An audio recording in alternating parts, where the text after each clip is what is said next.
So welcome to our CEU Executive MBA Budapest Open Day, which takes place online and here on site. I'm Thomas Lamel, the Senior Program Manager, and I'll be happy to guide you through this evening.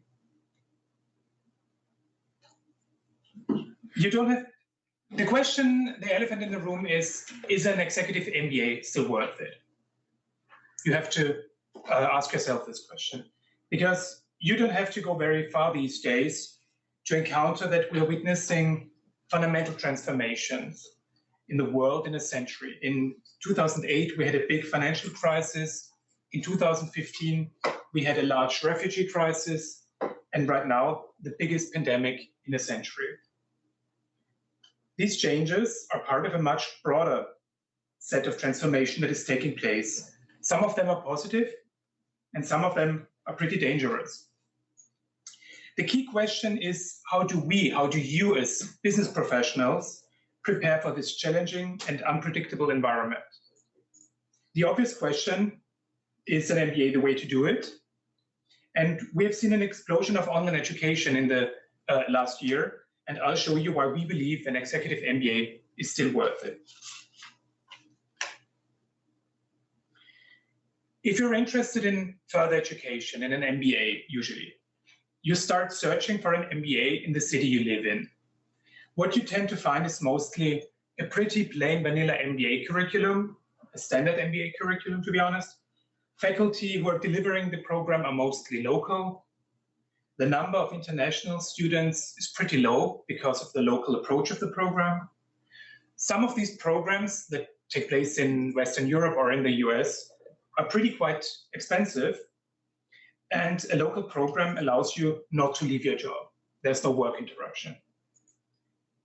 If you contrast that with the top business schools in the world, especially in the UK or in the US, they often have a very differentiated mission-driven MBA curriculum. They offer a certain expertise, a certain perspective within their curriculum. Because of their full-time format, they allow international students to participate in that MBA. And you're leaving the labor market for one or 2 years, which is another financial burden for you. These programs are rather expensive, at more than 1,000 euro or even more. And you may have to move your family to the new MBA location as well. So what we do at CEU is to offer the best of two worlds. There is no work interruption, thanks to the practical and flexible modular format. I will talk about it later. Also, the executive MBA, our executive MBA for the open world, is mission-driven. I will talk about the EMBA mission later. We have an international student body because of the modularity of the program. We are, according to the Times Higher Education, the second most international in the world. And participants can fly in, can fly out, which is a major advantage of the program. And when I say world-class faculty, we really mean it. The course on big data and artificial intelligence will be taught by Professor Miklos Koran, one of the leading scholars in the field in Europe with a Harvard PhD. If you're new to finance, Joy is a uniquely gifted educator. Generation after generation of our students tell us how she's just unique in explaining complex financial concepts. For strategy, you'll have Yusuf Akbar, who has taught in more than 40 countries and advises leading Fortune 500 companies. For economics, Mark Kaufmann, an expert in applied theory with a PhD from Harvard. Professor Aissusenius with a PhD from Central Florida University, an expert in emotional marketing. For leadership, Austin Lee Nichols, a world-class psychologist with executive education experience on 4 continents. He will lead the way. Professor Sophia Barani, with a PhD from LSE and an expert in macroeconomics. She will talk about the future of work, very interesting. If you're already experienced in finance, you'll be placed in the advanced track course with Professor Adam Sabadowski, a leading expert on complex investments with a PhD from Princeton. And for innovation, you'll have Marc Rebel, who holds a prestigious EU Jean Monnet chair. Here are some examples of our visiting faculty: Professor Christian Zelos from Stanford University, Professor Miklos Savary from Columbia University, Professor Omar Hernandez from Berkeley, Professor Hui Chen from the University of Zurich, and Dr. Milena Nikolova is Chief Behavior Officer at Behavior Smart. So here's what the program looks like. It's a 10-module program. The dates you see on the screen are not going to change. So you can basically plan your studying around professional and family activities based on these dates. As you can see, we have 3 modules in the first year, 4 in the second year, and 3 in the third year, which gives you full flexibility and balance in your life. We are piggybacking around popular European holidays like May 1st, November 1st, or August 15th, when it's easier for you to take time off your job. In the summers, our bespoke and cutting-edge leadership program takes place here in Budapest, and you'll have the opportunity to benefit from electives from the faculty in the world we invite to teach your classes.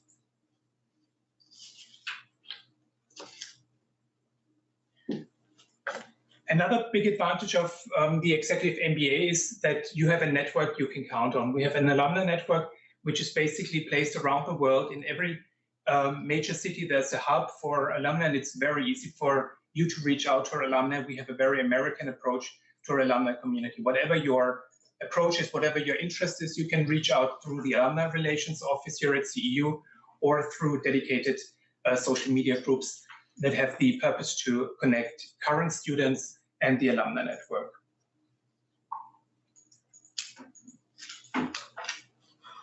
So the question is, how are we able to offer such a high quality program at only 29,000 euros? The answer lies in our founder and benefactor, George Soros, who created CEU with the mission to promote open society. Just recently, George Soros made a further contribution to CEU's mission by offering another $1 billion in endowment to create the Open Society University Network, which means we are the best endowed university in Europe. So what does the EMBA for the open world mean? What does make CEU unique? First of all, when we talk about open world, we mean skepticism towards dogmas, towards hierarchies and privileges, both in context of how we teach, but also in composition of our cohort. Diversity is key to creating a successful program. We are embracing diversity and not using diversity as a marketing token.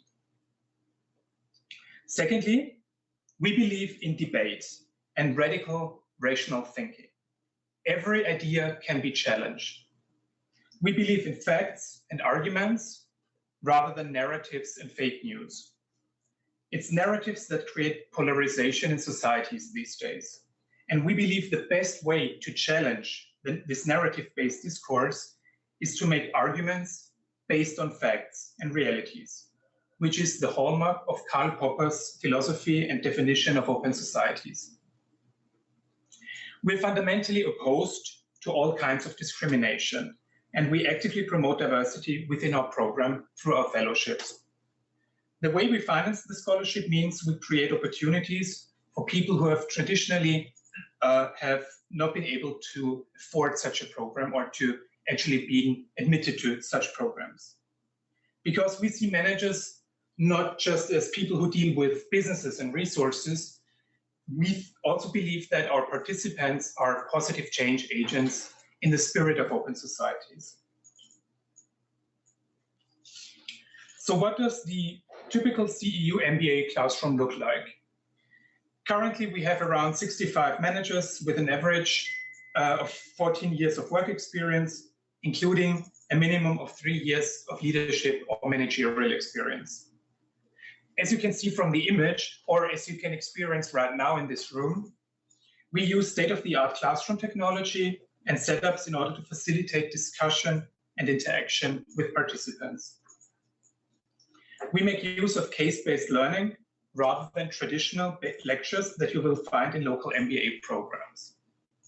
And we want to take you, experts in your specific field, whatever your professional background is, from this level of functional expertise to the strategic, to the leadership level.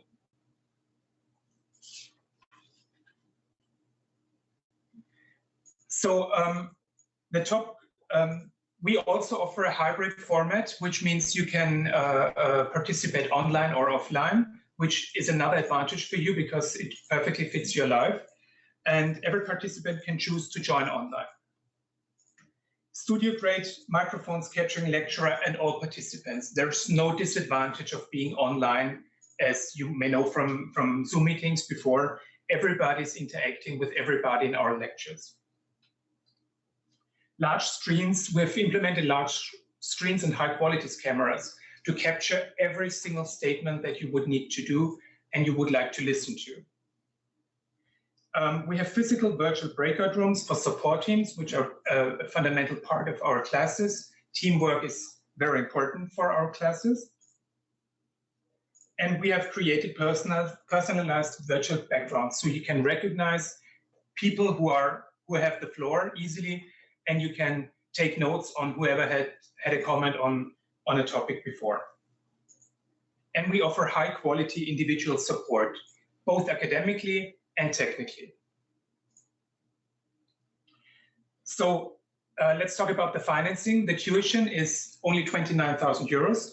As I said, it's because of our financial endowment. We are able to offer a tuition at low cost at a very competitive price. There is an online option, as I said before. You can participate online if travel is inconvenient, or if you're not allowed to travel, or if you don't want to travel because of health reasons. We have special rates with partner airlines like Austrian Airlines and Lufthansa, and partner hotels both in Budapest and Vienna. They offer discounts for you, so you can travel and stay in Vienna and Budapest cheaper. So I would like to join you to join the open world. The applications are already open. You can join our learning experience through our website, and you can apply for the Executive MBA from now. The deadline is March 27. However, I strongly suggest everybody to apply as soon as possible because we have a first come, first served policy in place. So the sooner you apply, the sooner you're able to reserve your study seat. And at the moment, we are offering early bird discounts. So I think it's one thing to listen to us and get to know from us the program. And we are enthusiastic about the program. We're so committed to the program. But I think it's another thing to hear about the program from people who have actually done it in the role of participants or alumni. And that's the reason why I would like to include Yvette Benich to this conversation. She's joining us online. She's the IT desk site lead at Morgan Stanley and vice president of enterprise and technology services. And Yvette, thank you for joining us tonight. And I would like to ask you to tell us about your professional background and your motivation why you chose CEU.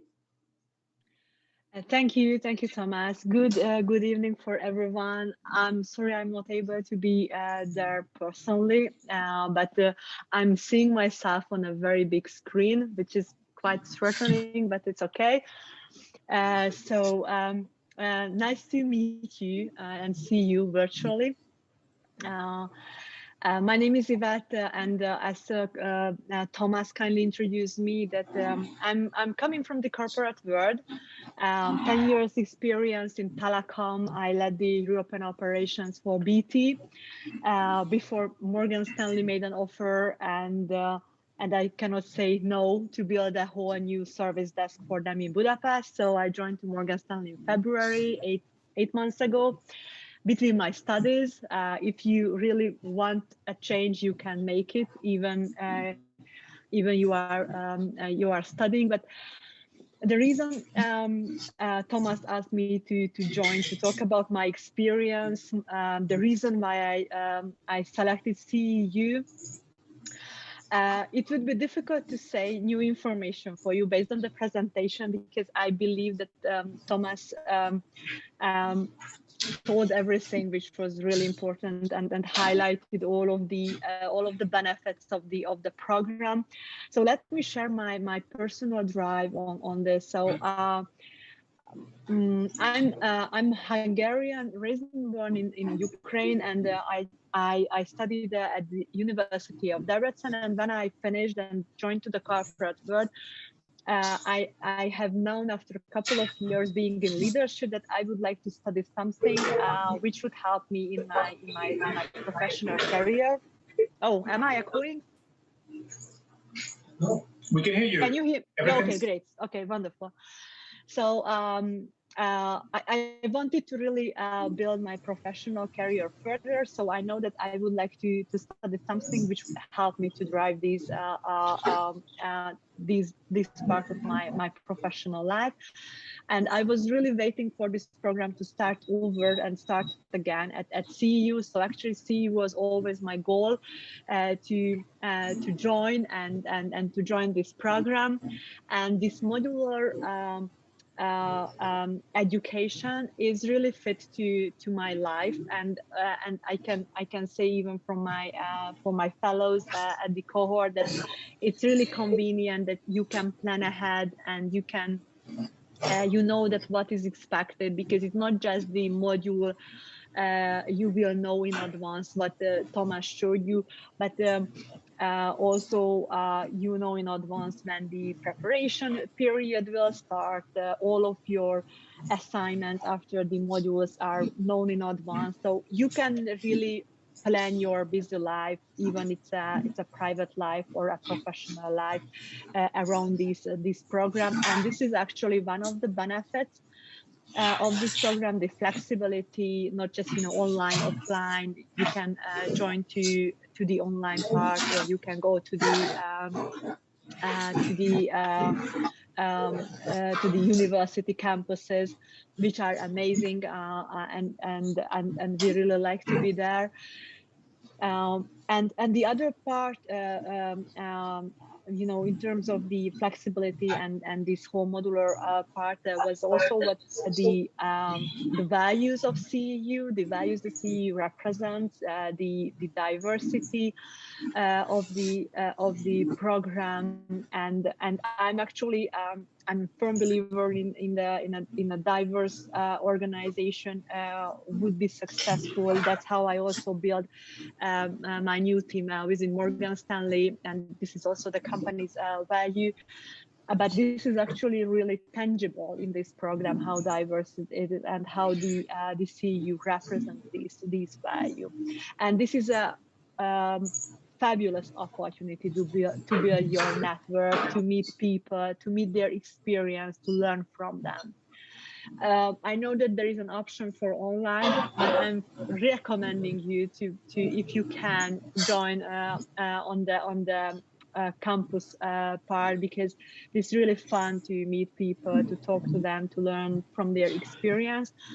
And the third point is really the faculty, the lecturers from all over the world. And this is quite unique in Central Europe. You will never find this elsewhere, that how colorful the lecturers coming from very serious background, their classes are enjoyable.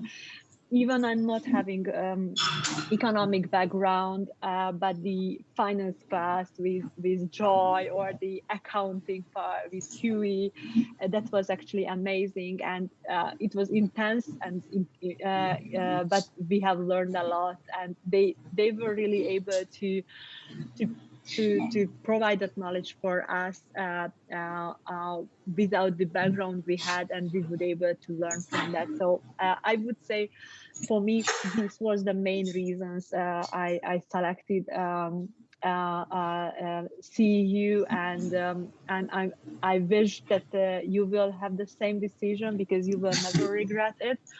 And we are in a good position to meet you in the next summer module, as far as I see in the timetable you showed, Thomas. because I'm part of the first cohort. So only one year left, and sometimes we are just, we can't really see how this year passed so quickly. Even it was really intense, but it's really passed quite quickly, and I'm really looking forward to the next 1 year ahead of us. You mentioned, thank you very much. You mentioned tangible diversity. Let me give you an example of how diversity looks like in our classroom. Diversity is does not only refer to different nationalities, of course. I mean, we do have people coming from 5 continents in the current cohort, but it also refers to different gender identities. It also refers to age. We have a huge age gap in the cohort. The youngest person is at the beginning in the early 30s. It's an entrepreneur. It's a serial entrepreneur. The oldest person is in the late 50s. So it's a huge gap that we have in as far as age is concerned. We have various professional backgrounds. We have people coming from the corporate world, like Yvette. We have people coming from human rights activism. We have people coming from climate, environmental activism. We have people coming from the NGO sector, from the public sector, entrepreneurs, but also from the regular corporate world. So it's a really good mix. And as Yvette already said, this is where learning kicks in, the learning experience. If you are exposed to other ideas and other perspectives, it's where you start to learn and not listen to, the same old stories from people from the same industry and from the same background, but listen to someone who has been, who has been in jail before in their country because they expressed their opinion loudly. This is very interesting to get to know if you're a European and you're kind of used to free expression. Get to know perspectives from an entrepreneur from the US, get a perspective from a disabled manager from South Africa. This is what we provide, and this is what we understand in diversity. And we see you as positive change agents wherever you come from, whatever your background is. Thank you very much, Yvette. If you want to add something to that, you're very welcome. Actually, I just wanted to emphasize these 3 main points why I selected, and you have already mentioned everything, which I can I can really build on. So in your presentation, so thank you for the opportunity, Thomas, to have me here. Really appreciate it. Thank you very much for sharing your experience. I would like to move on to Alex, who is an alum of CEU MBA. He graduated in 2011. He's the founder of growgrow.at. And Alex, he's part of the huge alumni network of CEU. CEU has an alumni network of 18,000 professional alumni all over the world, basically in every country. And Alex, please tell us about your motivation, why you chose CEU back then, and about Hi, the alumni everyone. Good evening. Nice meeting you. Nice meeting you. When you put it this way, 2011 is like ancient history, 10 years ago. Wow. It's been a really cool roller coaster since. Let me start with your question. By 2008, 2009, when I was admitted to CEU's MBA program, I was looking. At that time, I was located in Romania, Western Romania. Was marketing director for a distribution company, and I was looking to expand my career into international business. So one of the main reasons why I picked CEU was precisely because of its internationality. All universities have exchange students, people coming over from left and right to do a semester and so on. But I don't know many universities to be as international as CEU is, right? Because I will give you one example. In my class of 31 people, we were 16 different nationalities. Everything from US to Germany to all over Eastern Europe to Georgia to India and so on, right? Venezuela, we had one Venezuelan guy. So it was like really, really cool group of people. For example, we had ex-minister of tourism from Georgia in our class. We had people from NGO, as you guys mentioned, doctors and so on. So it made for a very effervescent group of exchanging ideas, growing based on each other's input and so on. So international I wanted, international I got. Then it was about the teachers. You showed some of the teachers that are still, some of them are still with CU. At that time, only from interviews, I was pretty much in love with the way Yusuf Akbar teaches, right? So when it came to teachers, Yusuf was also on my checklist. But then I got to meet Joy Chen. Then we had who is like teacher of finance, and she's also like a practitioner of finance, big investor and so on. We had at that time in marketing, because I am a marketing person, at that time we had Sandy Vatsi, who was marketing manager at least for Eastern Europe for Raiffeisen Bank. So for all you Austrians, Austrian prospects that might be of interest. So fully international in terms of students, my colleagues, and in terms of teachers. And third, it opened the way for me to get the international career that I wanted. So after my MBA, I stayed for a while in Budapest. I worked for MTV, managing for music television, not Magyar Televizió. So for MTV, I was managing their sales in ex-Yugoslavia, 6 countries of ex-U. And then I got imported to Vienna by another corporation. And I was their head of marketing for Southeast Europe, something like 16 countries.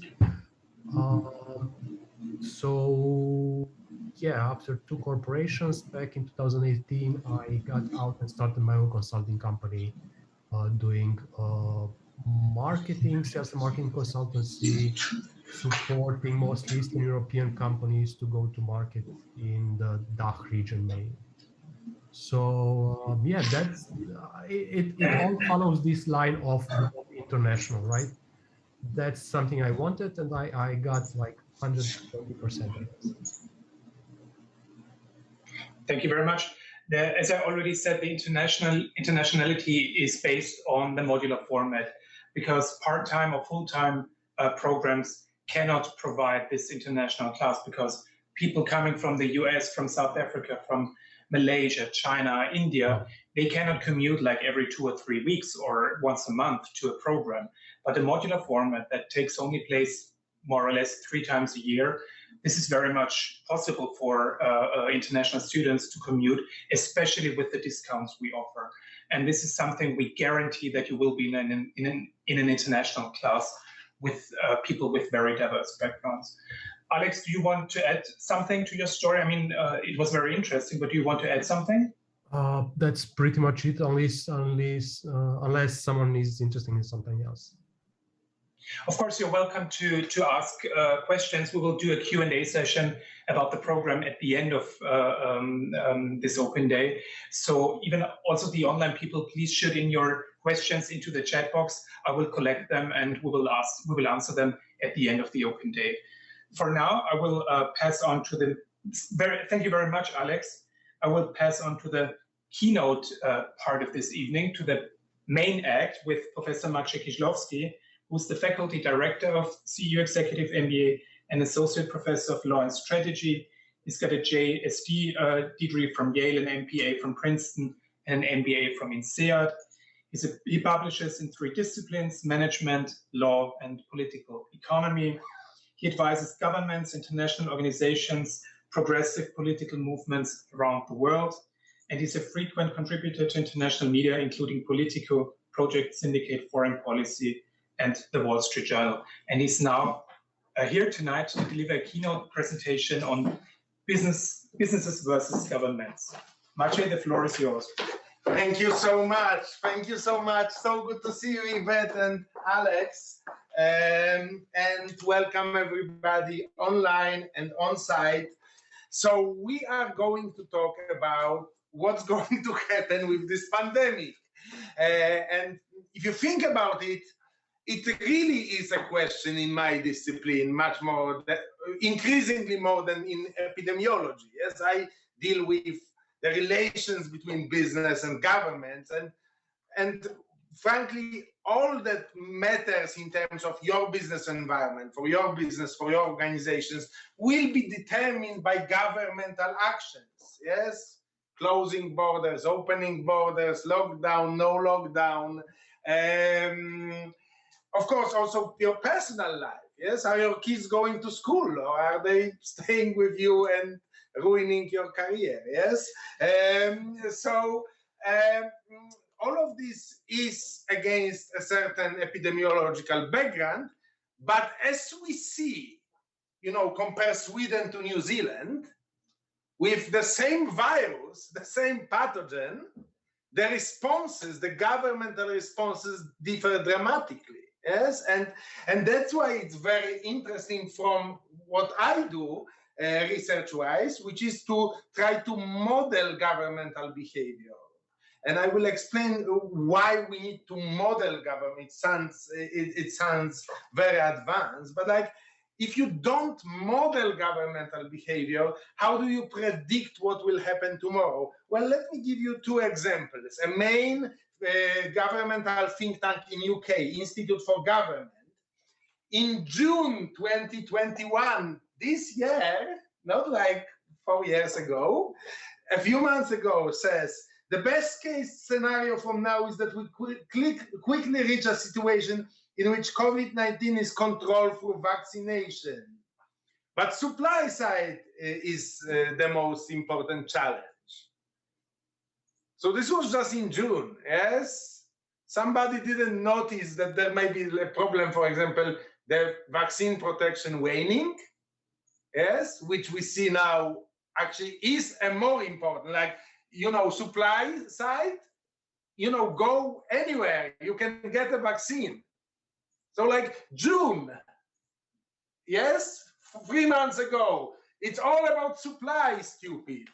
No, it's actually about waning vaccines, yes, about the fact that the protection appears to be quite short-lived, yes.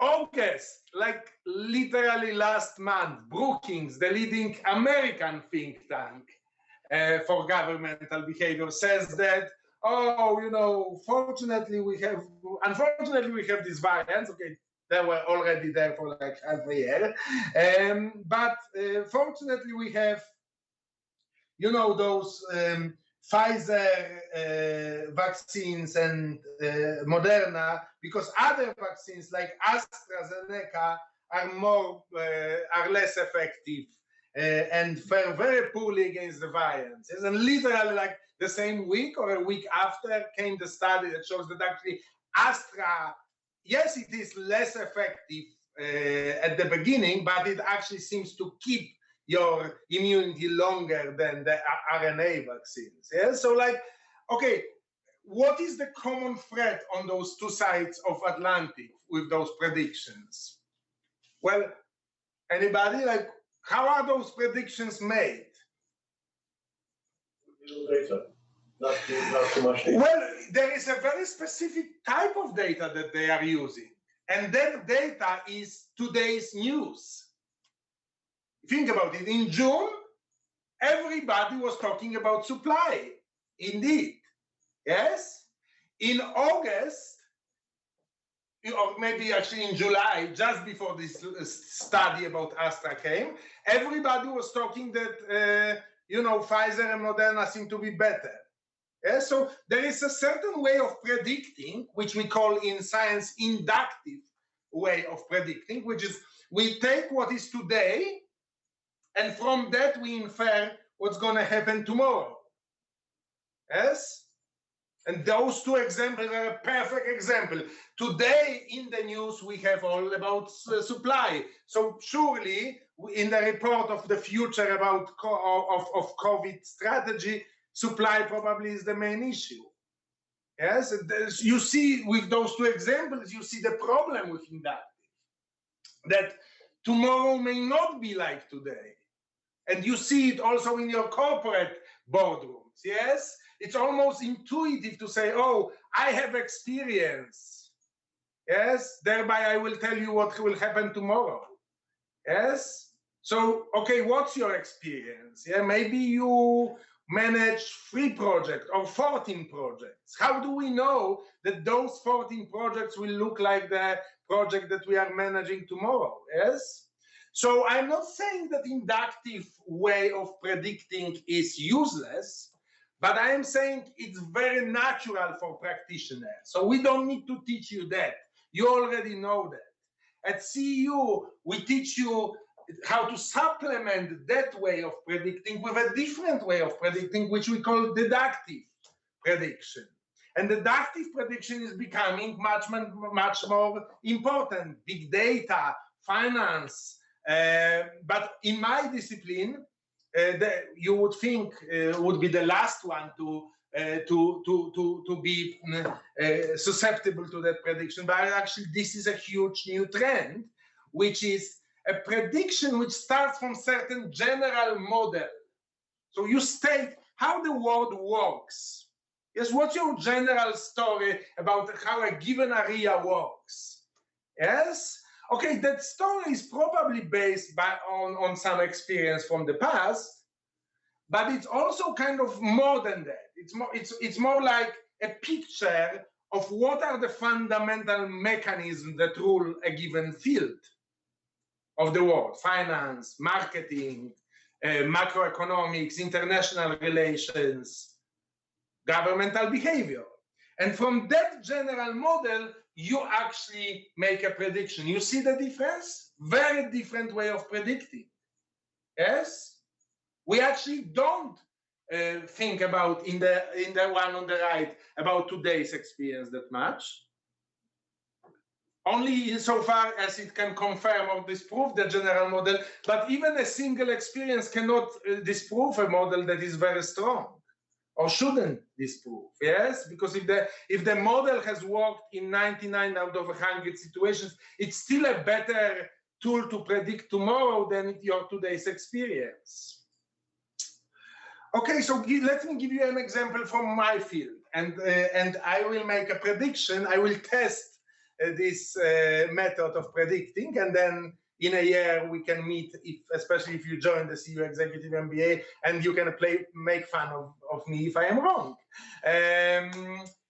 So in political economy, we have this famous theory, famous model of political behavior introduced by this gentleman, Anthony Downs. It's called Economic Theory of Democracy. What's the basic idea? It's pretty simple, but also very, very perceptive and very powerful.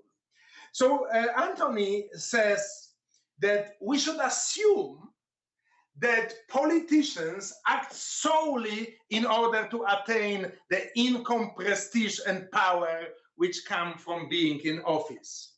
So let's model the world in which politicians care only about being in office, not to achieve something, but for the fun of being in office. Okay? So that's the model. Well,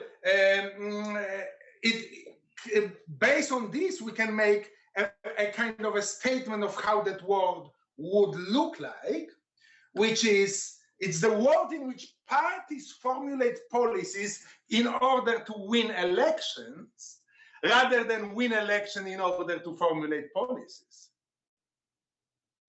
Okay, you think it's completely cynical and horrible, and like, why are you, saying those things in the Open Society University? Because, hey, remember, Open Society, every idea can be offered.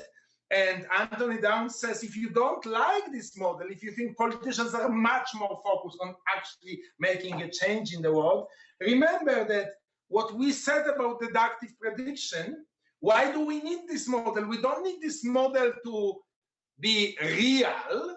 We need it to be very good at predicting the future. So models should be tested primarily by the accuracy of their prediction rather than by the reality of their assumptions, yes? So the real question is if we assume that every politician just wants to stay in office for the fun and power and prestige and money out of office, what would be the prediction about the COVID response in the months and years to come?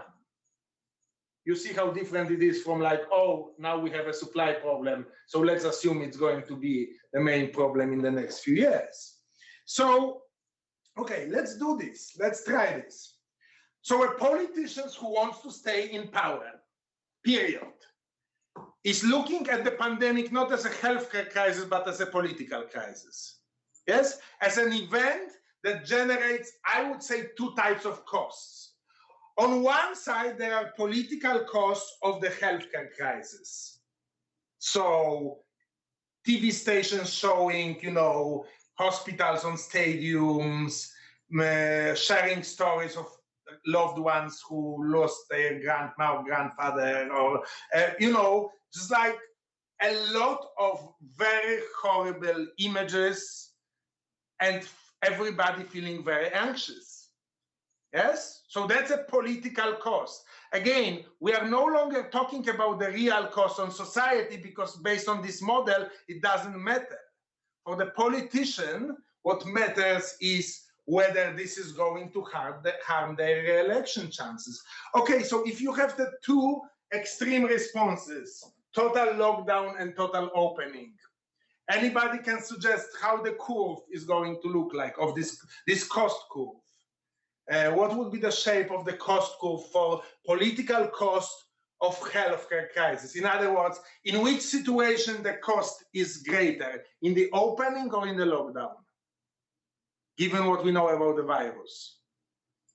When do we will have filled hospitals? Depends on the region, depends on the country we should talk about. Okay. There are richer and poorer countries. Well, but in all countries, so yeah, it will depend when the line starts and when it finishes. That's very good observation. But the fundamental shape of the line will be always the same, given what we know about the virus. It's a contagious virus with a significant potential for complications. Yes? I would say, depending on, of course, the time frame. Yes. I think total opening should probably bring, you know, in a quick time, people will be dying and everything else. So I would say total opening. If you look at it. Exactly. Exactly. So basically, you see that, as I mentioned to your question, to your point, which was very good, the line can shift up and down, but the fundamental shape, as long as this virus stays and we don't have like a, you know, bulletproof vaccine or some magical trick, is going to be that. If you open, you have a worse health situation than if you close. Yes, because more people will get infected. Now, this is not the only political cost that the politician is facing. The other political cost is the political cost of economic crisis. Yes? Again, we're not talking about economic cost of the crisis. That's borne by you and me. We're talking about the political cost of the crisis. So how, anybody has a sense how that curve is going to look like? Well, you know, Sweden is a very good example. Sweden hoped it would be the opposite. So basically, if you open, if you totally open, the economy stays normal. But actually, what happened in Sweden is not the case. Yes, it shows that it's not the case. The shape of the other curve is much more a kind of a U-shaped curve. Yes, the cost is pretty high when you do total lockdown. As you open, the cost decreases, but if you open too much and you have a massive healthcare crisis, actually the cost goes back again. So Sweden actually had performed worse than its Nordic neighbors, also economically. Not only in terms of deaths, but also economic. And you can think why this is, because like if you are starting to have runaway COVID, a lot of business activity is going to be impaired, even if you have total opening. Yes? So okay. Anybody has questions? Because this is. I think Sweden might not be, my friend said, we have to look at, different countries. Sweden, I think, is not probably the best example here. Well, it's certainly in Europe the most consistent total opening. It's closest to the total opening you could. But in terms of politics, in terms of politics. So they were here, and they had very significant healthcare costs or political costs. A lot of people were very worked up about all those old people in the dying in Sweden, and the comparison was very stark. But also there was significant economic costs. Yes. So okay, if you sum up, just literally sum those two costs, yes, you will have this curve. Yes, so this is your total political cost. That's basically a sum of this and this. Yes, so what does it tell you? If you believe in the story that politicians only think about their re-election, they don't have any particular view on COVID, on how to protect you from COVID. The only thing that they want is to minimize their political cost of being in this unfortunate situation. Yes?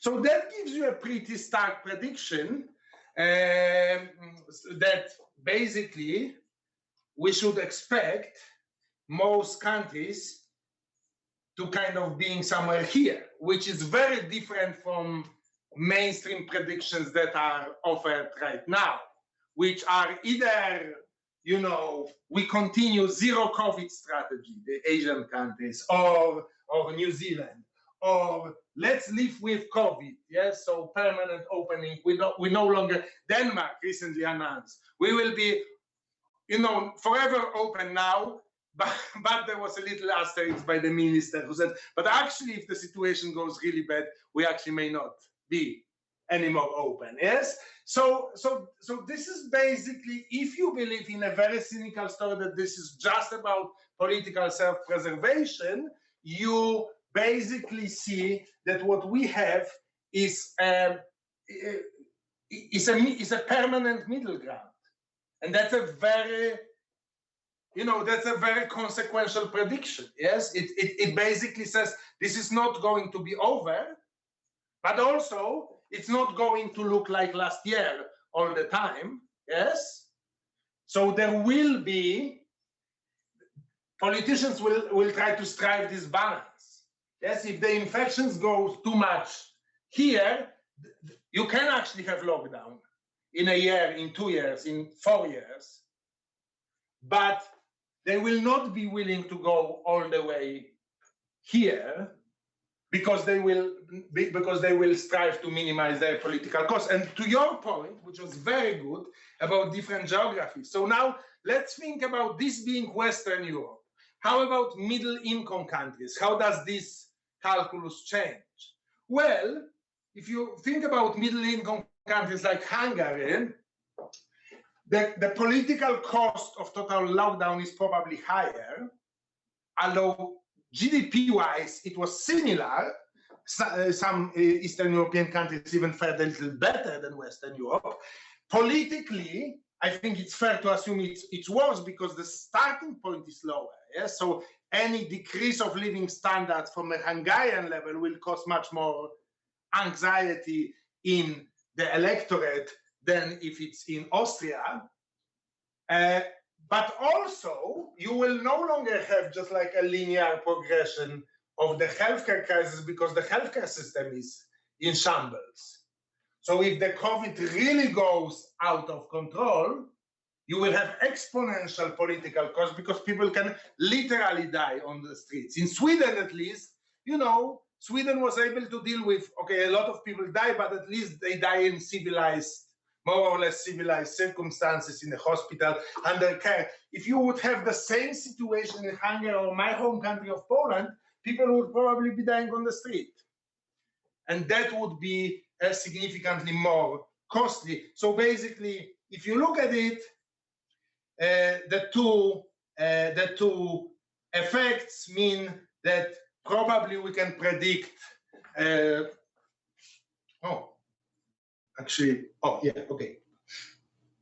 Okay. I don't know why PowerPoint is fighting with me, but basically, that model predicts a little more opening in Eastern European countries, middle-income countries, than in the Western European countries. However, the government will face a very, very tough risk of over-opening and may need to correct very aggressively if they go too far. So that comes to the point about geographies. Okay, so my prediction that I promised, no living with COVID strategy, which is no like permanent opening, forget about it. Don't plan your business plans based on this idea that we will now be living with COVID. No zero COVID strategy, forget about this. Periods of loosening and strengthening based on the political calculus of key politicians, based on income level of the country, economic model, healthcare system, and geography. So this is completely different and potentially quite upsetting, because that suggests that it's not over, it's not going to be over, it's not going to be over in like 3-5 years, and that there is a potential for measures which were the most bothering and disruptive to our lives and businesses to return, yes, even in the wealthy countries, because it's politically advantageous under some circumstances to do this. Okay, so what's the takeaway for you? Well, there are two separate ones. If you are in a digital business, well, enjoy the ride, yes? I mean, it's great for you. However, maybe don't invest in office space, yes? Like Google just did, based on really believing in this kind of living with COVID strategy, yes? And I think a better approach would be to reinvent yourself around this kind of digital nomad culture and make it work for your organization. Because again, think about it, it's in politicians' interest under some circumstances to return to very tough measures, and that can go back and forth for many, many years. Now, worse yet, you may be another business, yes? Well, for other business, my takeaway from this little political economic model is loyalty is king. If you think about an environment in which you can't promise your customers that they will be able to experience things in person, yes, what you need to have is loyalty. Yes, you need to be a love brand. You need to be because basically, if you think about what non-digital businesses are doing, is they basically offer a proposition. When was the last time you got a discount for something that happened online, not on site? I didn't. Yes. So basically, you need to have customers who are willing to cut on their experience by going online if there is a lockdown, without asking you to repay part of their money. How do you do it? You become a love brand. Yes. You need to have loyal employees. You may think, oh, if there is a permanent crisis, we can get our employees. But you see, the problem is that for non-digital business, there will be a lot of crisis management. There will be a lot of going extra mile. There would be a lot of putting yourself at risk, frankly. Yes, in cases when COVID is up, in non-digital business, your employees will need to be willing to go an extra mile and potentially take personal health risks, maybe significant if there is like a more virulent variant.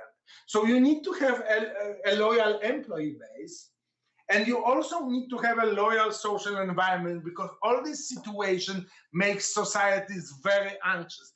we could have a similar model for climate change. Actually, that was in my elective where we were doing pretty much the same modeling for climate change. Yes, coming up with pretty unconventional conclusions about what's going to happen with climate change.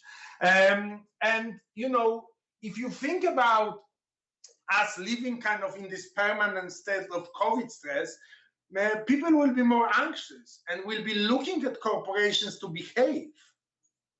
Yes, or they will react potentially very strongly. Yes, and of course, whenever possible, you need to invest in digital transformation. If you believe in my prediction, that is. Okay, thank you so much. I am happy to hear any challenges, any more optimistic scenarios, preferably deductive, not inductive.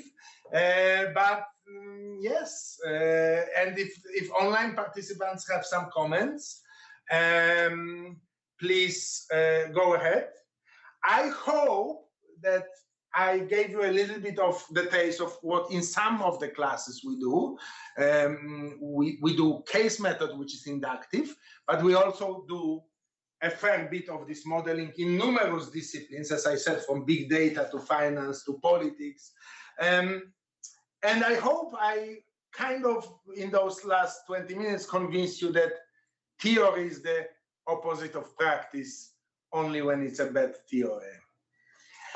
Thank you so much, and I am open to any questions, challenge, postulates, protestations. What do you think about my prediction? It's gonna happen? It's not gonna happen? It's gonna be better? We don't have enough data. But the whole thing about deductive prediction is that it's not necessarily based on data. Yes, it's based on certain fundamental assumptions about how a given area of the world, in this case, how politicians work. Yes, it's the internal consistency. Yes, I mean, you know, a lot of financial modeling is similar, yes, and artificial intelligence. It's not only replicating what was in the past.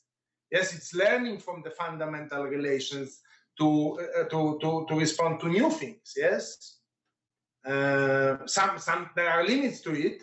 All the Teslas that like crash with people in situations that are totally unforeseen are these like 1% when the model doesn't work.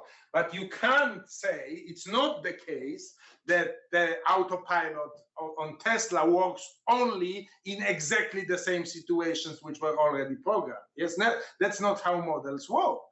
Models are more powerful because they discover those fundamental relations and fundamental mechanics of a certain area of our life, and that is a powerful tool of prediction. Okay, Akos, Thomas, is there any questions about the COVID, about the program? There are questions about the program and one question about your lecture.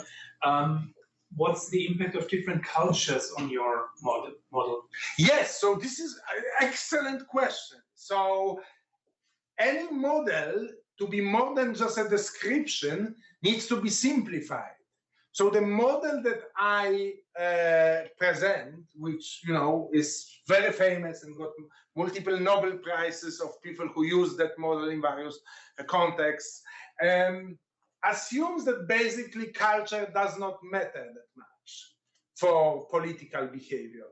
That the pull to stay in power is going to be equally strong, in China, in France, in the US, and in Venezuela. The institutions may differ, and they may be culturally affected, but the fundamental motivation of somebody, and the basic idea is like, if you self-select yourself to be a politician, yes, we may not know much about your motivations in abstract because they may differ. But one thing we probably can tell, which is if you enjoy being a politician, you probably will enjoy more doing it for a longer period than for a shorter period.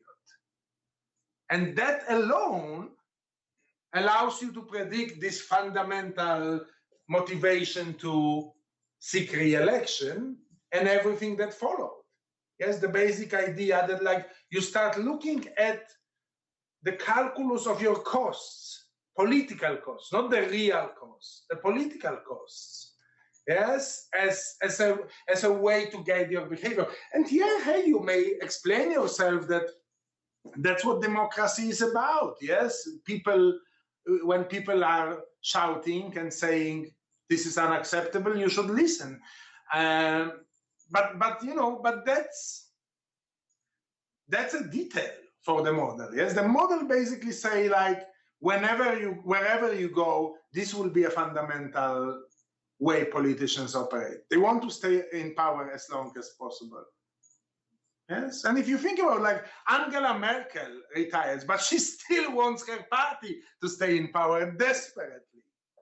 Yes, so that's the response. So basically, models are kind of very ruthless mechanisms because they say this is important. That may be important, but not for the prediction. Yes, maybe it's important philosophically, but it's not important to predict tomorrow. Okay?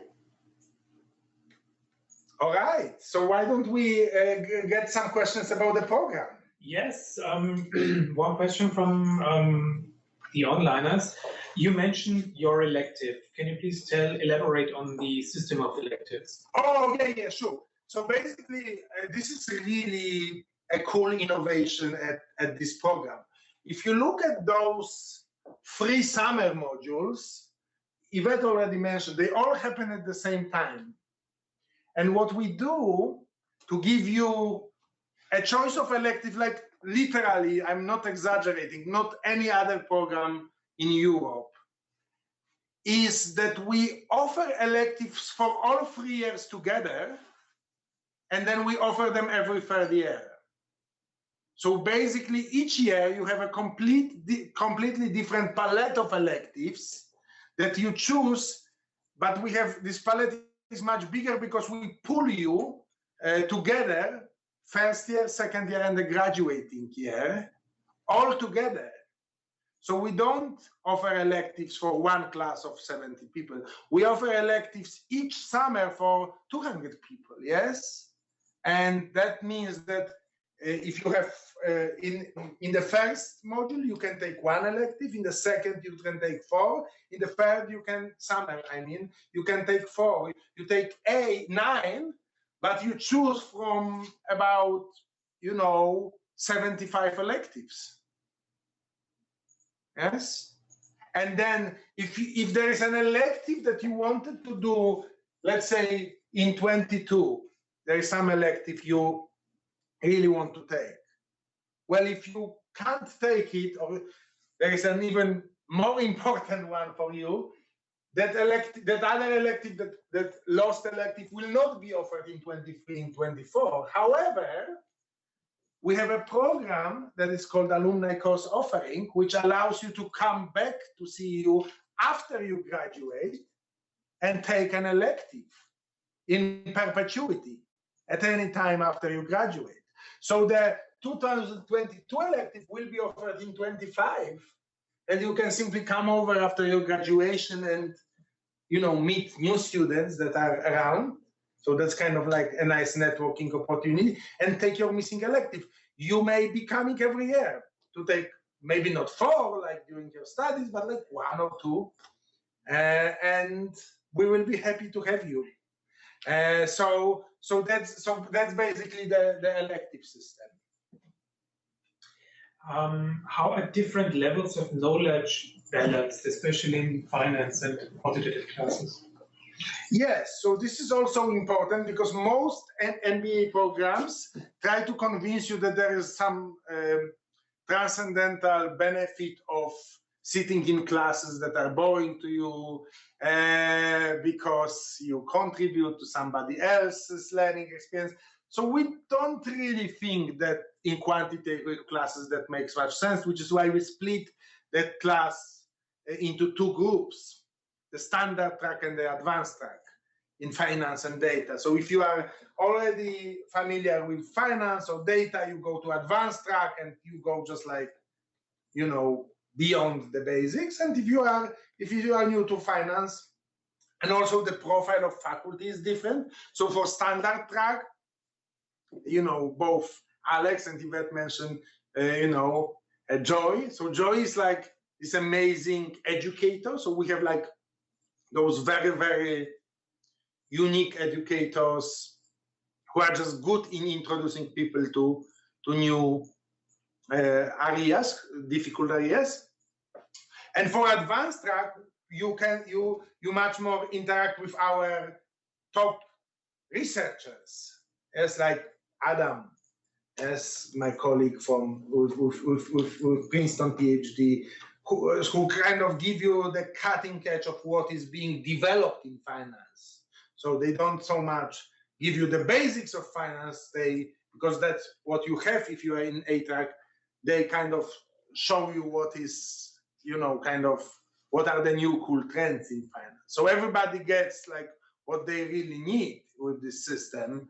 It's of course, as you can imagine, it's very expensive because you need to split the class into two and double your teaching costs. But you know, that's what Thomas mentioned with the endowment and just like our ability to really go extra mile because of how fortunate we are as an institution. That's where it comes from, is that we can offer this much more individualized instruction based on your skills. Maybe somebody in the room has questions or comments? And the online? We do have online questions, yeah. Okay. The elephant in the room, what are COVID measures? Are COVID measures in place on campus? Yeah. And what is our reaction on university level, on academic level to COVID? Yeah, so this is a nice example of how, you know, I am a scholar in political economy, but I am also running this program as a faculty director. And, you know, basically, that's a nice example of how you apply theory in practice. Yes. So what we've been doing is based on kind of the assumptions that I shared with you in my research talk, which is that we need to create a situation in which we operate under COVID for the foreseeable future, maybe forever. And how we do it? Well, we do it basically on the assumption that, you know, with vaccinated people, it's not so much about, you know, protecting your life. You're not going to die from COVID, but still there is a humongous disruption of an outbreak happening when people come from like 5 continents to a module, and there would be an outbreak. So we introduced something that may sound very controversial, but if you think about it, if you follow kind of the logic that I discussed on the research side, I think it makes sense, which is we antigen test everybody, including people who are vaccinated, every second day. So basically, during our module, everybody gets tested every second day in the morning at our expense. Again, a pretty costly thing, but we can do it, and we want to do it. Again, very unlikely that anybody would get seriously ill if you are vaccinated. However, we can't afford having an outbreak in such an intensive module, because like, what about quarantines? Are we going to quarantine everybody? Yeah, so this is an example of the new reality, yes? That like it's actually, the thinking should be not so much about protecting life for vaccinated people, but about how it impacts your educational experience and basically your operations. Yes, that like, you know, and also, you know, what if somebody gets a sore throat because, you know, because like when you intensively study for like 9 days, some people get sick, yes? So when we test everybody every day, it gives people, you know, a level of comfort that if somebody, you know, switches online because they develop some, you know, runny nose or so it's, you know, it's much less likely if we have the vaccines as a one defense and then the very regular testing, much less likely that you will get that we have an outbreak. Yes, so we've been running this system. We were first university in Austria that introduced mass antigen testing last fall.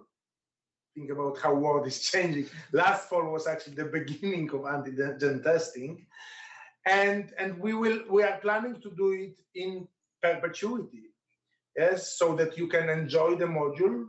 Okay, you need to come half hour earlier to get tested, but then everybody is telling us it's such a relief because like you are much less kind of having this in your mind. Yes, when we are in close quarters and we are very, you know, for 9 days together, and we have this very nice roof deck parties at the end. We have a beautiful roof deck garden here, and also a nice terrace in Vienna. So you know, so it's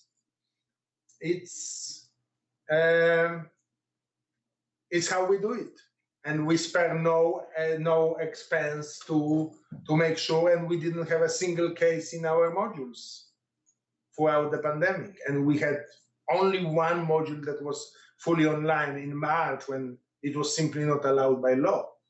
Whenever it was allowed by law, we actually welcomed people on campus. The next question deals with, is there a thesis to write, and what about exams? So there is no thesis, but there is a capstone. Capstone is a project which, as an individually supervised project, in which you apply what you learn to real life, because that's what it's all about. It's not, you know, it's not a theory for theory's sake. It's like how you apply this knowledge to solving real problems. And actually, the capstone has two components. One is the analytical component, kind of what I did in this research talk. Use a piece of knowledge to analyze the real world situation. You can do it for your own company. You can take a secondment in another company. You can work with our award-winning innovation lab, the incubator, to advise one of their teams. Or even I know a participant who is trying to write a book as this component. And then there is a leadership component in which we want you to show that you actually have driven some change. And that can be, again, in your organization, again, you know, maybe starting a startup or mentoring, for example, would be another good intervention which brings real change. So that's our approach to thesis, how you take the tools of CU Executive MBA and impact real world. The exams? The exams. Yes, so the exams, we don't have that many exams. All of them are online, so we don't waste your time. When you are on campus, it's discussion, interaction, teamwork, learning. So you don't waste your time during the modules like writing in your desk. Yes, you basically, the way it works is there is an exam period of like 11 days or 10 days, and you can take an exam at any point during that time period at home. The only thing is, once you start, you know how long it is. It's already it's shared. The information is shared. So if it's an hour, 1 hour, or 2 hours, you need to, once you open it, you need to finish it. So you can't like put it on hold and come back to it. So you need to be sure that you have like good internet and everything works, and you have time, and like your kids are not going to like bother you. But you can do it at any point. You can do it at 2 a.m. You know, at any point during this exam period time. Yes, so that's exams. But most classes have projects, not exams. And project is like you do it in support teams. For core courses, we put you in the support team, and we put you in the support team where you will have nobody from your country, nobody speaking your language, nobody from your industry, you know, completely 4 or 5 people completely different from each other. So that's the basic idea. So we put you in the core course support teams to kind of push you outside the comfort zone in the spirit of open society. Fortunately, you can, you know, work with your best buddies during electives, because then you can actually choose your support teams for electives. Right? So it's a good mix. For electives, it's you kind of can enjoy people who are your top collaborators. And for core courses, you need to, it's kind of an experience of, which is a very real experience of, you know, very often in life you don't choose who to work with, and you need to cross those barriers and those comfort zones, and you need to make it work.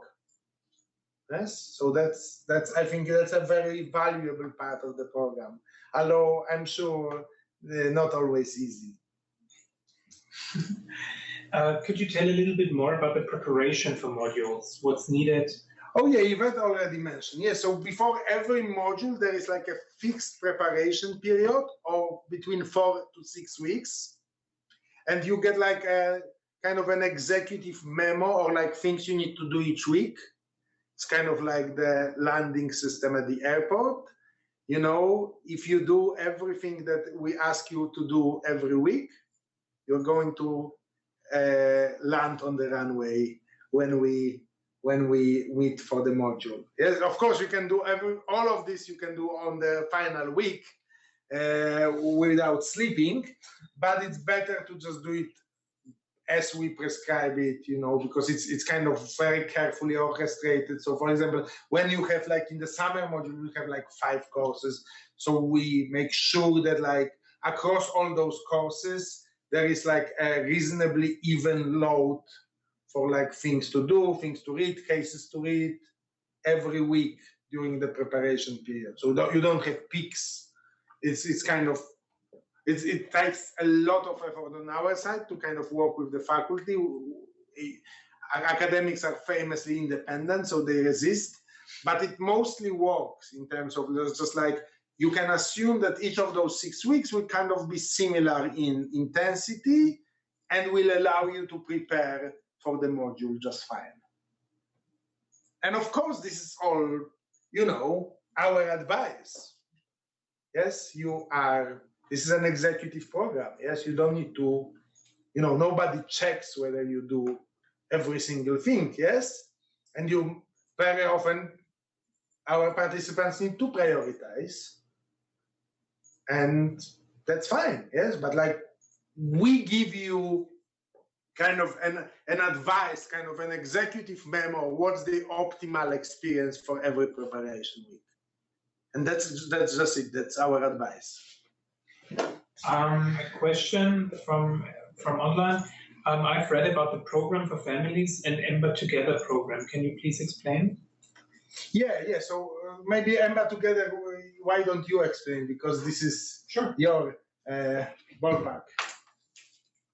The EMBA Together program is aiming at people who would like to apply with colleagues or friends or their partners, so they can both join the MBA at the same time, which of course it's another advantage for you to juggle your work life and your private life if people from the same department or your private partner want to do the executive MBA at the same time. It's basically a financial advantage that CEU grants to you, because the usual payment plan of 3 installments over 3 years, that's the standard payment plan, is prolonged to 4 years. So you're benefiting financially if you're bringing your partner or your colleague or a friend with you to the program. The program for families, do you want to? Yes, so we are eyeing this kind of new normal. We are now working with a lot of partners here in Budapest. So by the time, hopefully, you arrive on campus, we are preparing kind of a robust offer of activities for families, yes, for partners, for significant others, and for children, because we do believe that increasingly people want to bring their families, now that like we have, again, nothing else to wait for, like no other vaccine is around the corner, so people start to resume their normal life, even with the risks. More and more people are bringing families. We have those, as I said, we have those roof deck receptions, and more we see kids and partners on those evening receptions. So we want to push it one step forward, and we are working with a number of quality tour operators and other organizations, kindergartens, to make sure that this is like really working also for families. And this is especially about for the summer module, because it's the longest. But we are also potentially thinking about doing it in the Vienna module if there is a demand for it. But for sure for the summer module, because that's like the time when people, especially people from outside Europe, they normally combine this with vacation. Yes, so they come for the module and then they stay maybe 1 week longer in Europe for vacation. Mm-hmm. It is, like, to be very clear, it's quite a commitment. Yes, it's you invest 3 weeks, well, 1 week in the summer every year for 3 years. But the benefits, in my view, strongly outweigh costs, because it's 27 days. So if you think about weekend programs, that's like 15 weekends. Yes. So you, instead of 15 weekends, you have those 3 weeks, the same amount of teaching. And for all of us, we know like what it means to like be,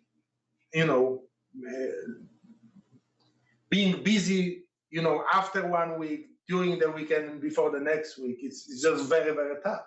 So the programs that offer you, every second week, every third week, every fourth week, you need to understand that there is also a very huge life cost of that model.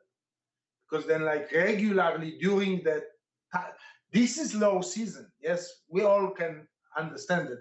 Okay, it may, maybe some sacrifice on the vacation part, although again, you can do it before or after. But work-wise, almost everywhere it's a low season. Yes, but if you have every 3 weeks, the weekend modules or weekend learning experiences will come at any point of the year, including very high peaks of your work. Yes, and then you work intensively Monday, Friday, and you have basically studies Saturday, Sunday morning to evening, and then you have another week of work. Yes, and that's like every month or every few weeks. That's also a cost. So we believe this model actually for the families, I mean, you kind of, Yvette mentioned that it works for her, but I do believe as a working parent that this is also very good and much better and much more sustainable than the weekend module. We had weekend format before at CEU, and I was teaching in this. It was very difficult for that reason, because it's like relentless. This is once a quarter, and way in advance, and these are mostly long weekends. What are the application requirements, and how does the application process look like? Oh, that's the question for you. Yes, who knows better? The application requirements are pretty simple. We expect our applicants to have at least 8 years of work experience. in any profession or in any industry. Of these 8 years, at least 3 years of any kind of leadership or managerial experience. You have to have an undergraduate degree of any studies, from engineering to medicine to sociology or history. Anything is fine. You have to bring 2 reference letters to the application, and a proof of English. It could be TOEFL, it could be IELTS, Cambridge certificate, Duolingo, Pearson's, and all of these home tests they are offering right now. That's fine for us. And of course, a proven record of healthy career progress, basically, and a motivation letter, of course, where you explain why you want to join the executive MBA. That's usually the easier part, but just a little tip from my side, also include in the motivation letter how others would benefit from your contribution in class. I think that's what people mostly forget about. They concentrate on how they would benefit from the program, but also focus on how others would benefit from your participation in the program. And I just one really cool thing, in about 2 to 3 weeks, we will be launching a new website of the program, which will include a very cool tool or gadget, very much in the spirit of open society. So like all the admission processes are always shrouded in secrecy, like what is actually evaluated.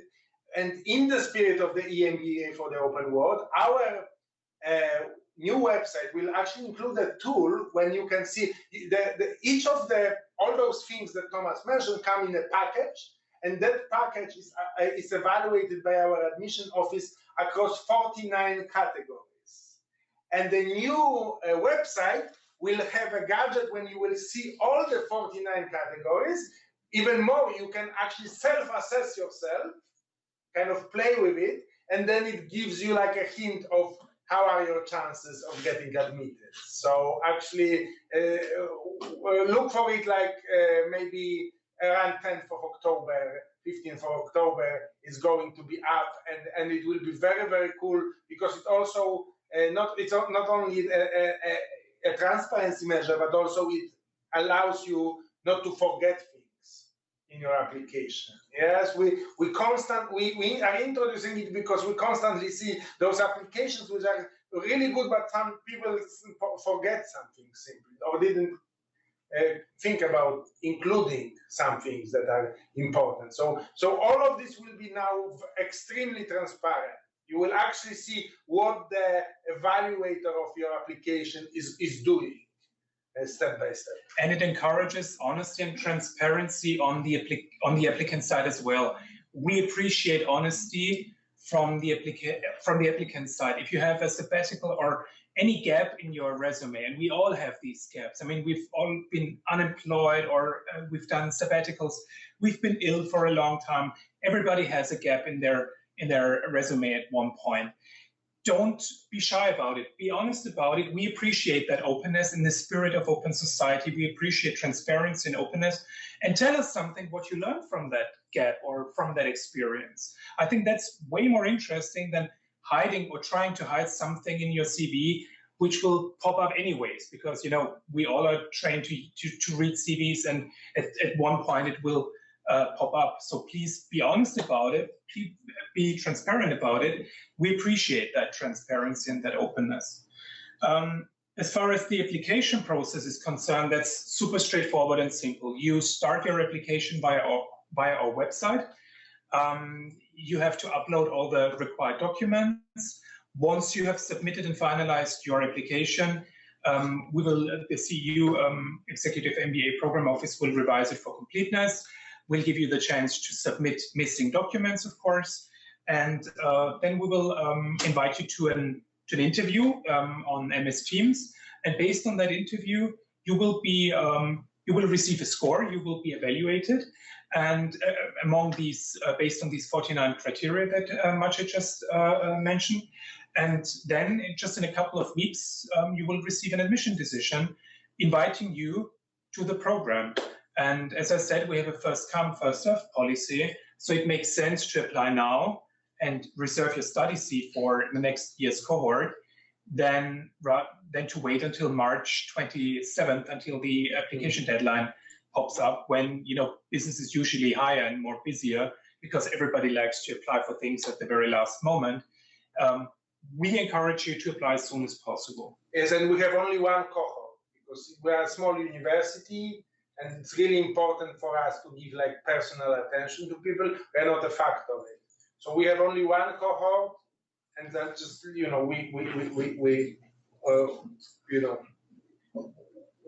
we fill it in, and that's it. In view of the time, I would like to come to the conclusive question, which is about financial support. Are there any scholarships or fellowships? There is a variety of financial support. We offer basically 3 tracks of financial support. The first one is the Open World Scholarship, which aims at people who have achieved something in a field very much aligned with our values and mission. Usually it doesn't affect corporate people that much, but more like NGO people or human rights activists from our experience.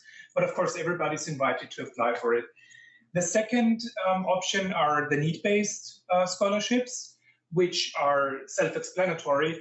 They are only taking into account your income in the country that you are living in. We're not discriminating against your nationality. The only thing that is of importance here is the income of your income in the country you're living in. And the third track of financial support are the merit-based country-specific fellowships. They are competitive, and they are tailor-made to certain countries or certain target groups or certain marginalized groups. For example, we have an international LGBTIQ fellowship. We have fellowships for business women in Central Asia and Russia and Turkey. We have fellowships for environmental, for people coming, working in the environmental field. We have a fellowship for Romani managers in Central Europe. We have a fellowship for disabled managers. All these fellowships are listed on our website, and you can basically select and browse through them. Or you can just get in touch with me and ask in a one-on-one consultation. I'm posting the link right now if you want to book a one-on-one consultation with me, and I'll be happy to advise you on financial support and which scholarships, where the chances are higher for you to get financial support, because some of them are competitive, some of them are not competitive. Do you want to add something to it? I think you did very well. Thank you very much. So let's go to the unofficial section, yes? Exactly. Thanks, everybody, for coming to campus and for joining us online. I just posted the link for the one-on-one consultation with me in the chat. Feel free to book a one-on-one consultation with me. I'd be happy to guide you through the application process or the steps before. I'm here for you, and thank you very much for joining us.